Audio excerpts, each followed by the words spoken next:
நில வணிக மோசடியில் சம்பந்தப்பட்ட 18 உள்ளூர் ஆடவர்களை தேசிய வணிக குற்றப்புலனாய்வுத்துறை கைது செய்துள்ளதாக அதன் தலைமை இயக்குநர் டதஸ்ரீ ராம்லி முகமது யூசுப் தெரிவித்துள்ளார். 6 பெண்கள் உட்பட 18 உள்ளூர் வாசிகளும் ஸ்லாங்கூர், பேரா, சபா போன்ற மாநிலங்களில் கடந்த 2019 ஆண்டிலிருந்து நில வணிகங்களில் மோசடி புரிந்துள்ளது முதல் கட்ட விசாரணையில் தெரிய வந்துள்ளது. முறையான ஆவணங்கள் இல்லாமல் அரசு நிறுவனங்களை தனியார் நிறுவனங்கள் எனும் பெயரில் தனியார் வணிகர்களிடம் வாடகைக்கு விட்டு ஆண்டுக்கு 75,000 வெள்ளி முதல் 1,08,133.93 வெள்ளி வரையில் வசூல் செய்துள்ளதாக டதஸ்ரீ ராம்லி முகமது யூசுப் தெரிவித்தார். கைது செய்யப்பட்ட 18 பேரும் சம்பந்தப்பட்ட 15 வங்கி கணக்குகளில் இருந்து 69,796.91 வெள்ளியும் 75,000 மதிப்பிலான டொயோட்டா ஹைலக்ஸ் ரக வாகனமும் தனியார் கூட்டு நிறுவனத்தின் வங்கி கணக்கிலிருந்து 1,08,131.93 வெள்ளி என மொத்தமாக சுமார் 3 மில்லியன் வெள்ளி இழப்பை ஏற்படுத்தியுள்ளதாக டதஸ்ரீ ராம்லி முகமது யூசுப் தெரிவித்தார். வடக்கு தெற்கு நெடுஞ்சாலையில் நெகிரி செம்பிலான் பண்டார் ஐன்ஸ்டேல் பகுதியில் கட்டுப்பாட்டை இழந்த ட்ரெய்லர் லாரி விபத்துக்குள்ளானதில் லாரி ஓட்டுநர் உயிரிழந்தார். நேற்று மாலை 5 மணி அளவில் ஏற்பட்ட இந்த விபத்தில் லாரியில் இருந்த 32 வயதான உதவியாளர் தற்போது மருத்துவமனையில் அவசர சிகிச்சை பிரிவில் அனுமதிக்கப்பட்டுள்ளதாகவும் அவரின் வாக்குமூலத்தின் அடிப்படையில் மேல் விசாரணை தொடரும் என்றும் காவல்துறை தெரிவித்துள்ளது. மலேசியா சிங்கப்பூருக்கு விலைப்போவதாக முன்னாள் பிரதமர் மகாதிர் குற்றம் சாட்டியுள்ளார். மலேசியாவிலிருந்து சிங்கப்பூருக்கு நாள் ஒன்றுக்கு 40,000க்கும் மேற்பட்டவர்கள் வேலை நிமித்தமாக பயணிப்பதால் RTS லிங்க் எனப்படும் விரைவு போக்குவரத்து திட்டத்தை சிங்கப்பூர் முன்னெடுப்பதை மலேசியா வரவேற்றுள்ளது. இதனால் மலேசியா எந்த ஒரு முதலீடும் செய்யாமல் பராமரிப்புக்கு மட்டும் போக்குவரத்திலிருந்து பெறப்படும் லாபத்தில் ஒரு பங்கு மலேசியாவுக்கு கிடைக்கும் என்பதால் மலேசிய அரசாங்கம் இத்திட்டத்திற்கு ஒப்புதல் அளித்துள்ள நிலையில் இது மலேசியாவுக்கு தேவையற்ற ஒரு திட்டம் என்றும் இதனால் மலேசியாவில் வேலைவாய்ப்பு திட்டங்கள் குறைந்து பெரும்பாலான மலேசியர்கள் சிங்கப்பூரில் பணியாற்றும் நிலை உருவாகும் என்றும் மகாதிர் தெரிவித்துள்ளார்.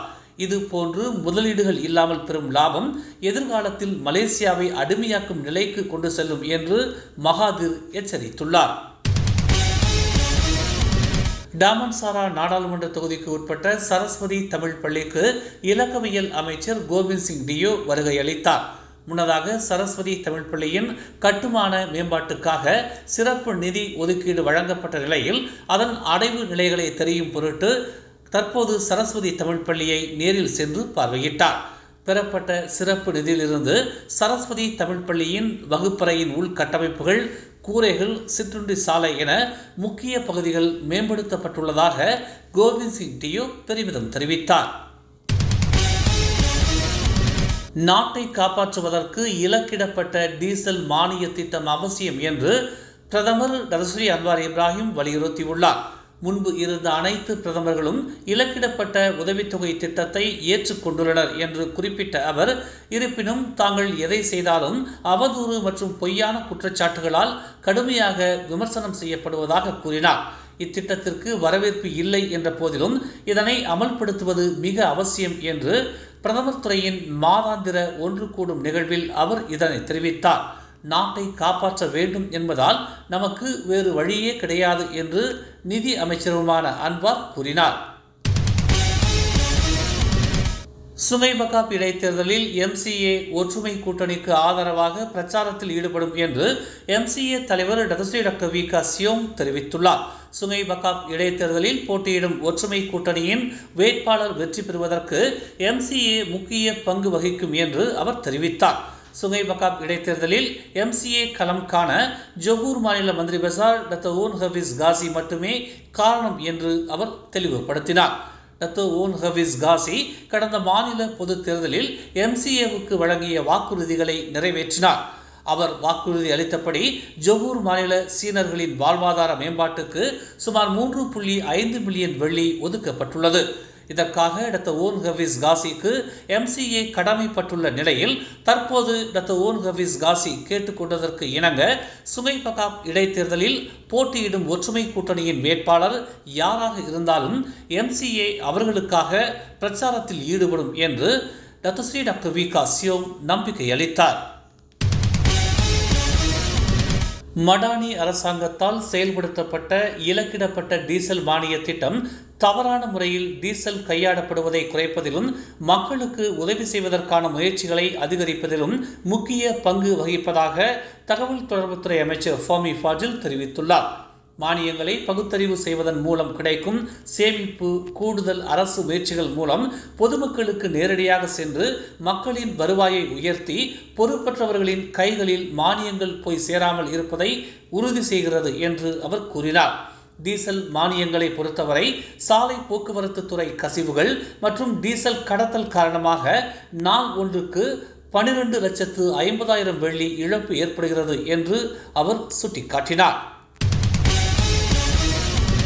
உள்ளூர் பச்சரிசிக்கான புதிய திருத்தப்பட்ட விலை அக்டோபர் மாதத்திற்கு முன் இறுதி செய்யப்படும் என்று விவசாயம் மற்றும் உணவு பாதுகாப்பு அமைச்சு தெரிவித்துள்ளது. பொருளாதார அமைச்சு, உள்நாட்டு வர்த்தகம் மற்றும் வாழ்க்கை செலவின அமைச்சு ஆகியவை இவ்விவகாரம் குறித்து விவாதித்துள்ளதாக விவசாயம் மற்றும் உணவு பாதுகாப்புத்துறை அமைச்சர் டதஸ்ரீ முகமது சாபு தெரிவித்துள்ளார். உள்ளூர் பச்சரிசி உற்பத்தியில் ஈடுபட்டுள்ள அனைத்து தரப்பினரின், குறிப்பாக விவசாயிகளின் எதிர்காலத்தை பாதுகாப்பதற்காக விலையை அதிகரிப்பதற்கான ஆலோசனையை அமைச்சர் குறிப்பிட்டார். நேற்று நாட்டின் அரிசி தொழில்துறையின் முன்னணி தரப்பினர் பச்சரிசியின் விலையை ஒரு கிலோவுக்கு 2 வெள்ளி 60 காசு என்ற விகிதத்தில் உயர்த்துவதற்கான ஆலோசனையை முன்மொழிந்தனர். இது ஒரு கிலோவுக்கு குறைந்தபட்சம் 25 காசாக அதிகரித்துள்ளது.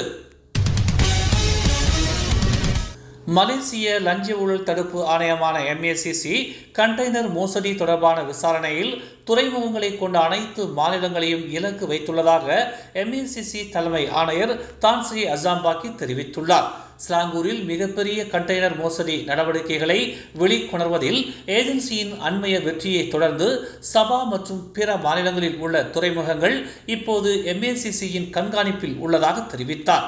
இந்த முயற்சி சுங்கத்துறையுடன் இணைந்து வருவாய் கசிவை நிவர்த்தி செய்வதையும் வசூலான வரி வருவாய் அந்தந்த மாநிலங்களுக்கு திரும்புவதை உறுதி செய்வதையும் நோக்கமாக கொண்டுள்ளது என்று அவர் குறிப்பிட்டார்.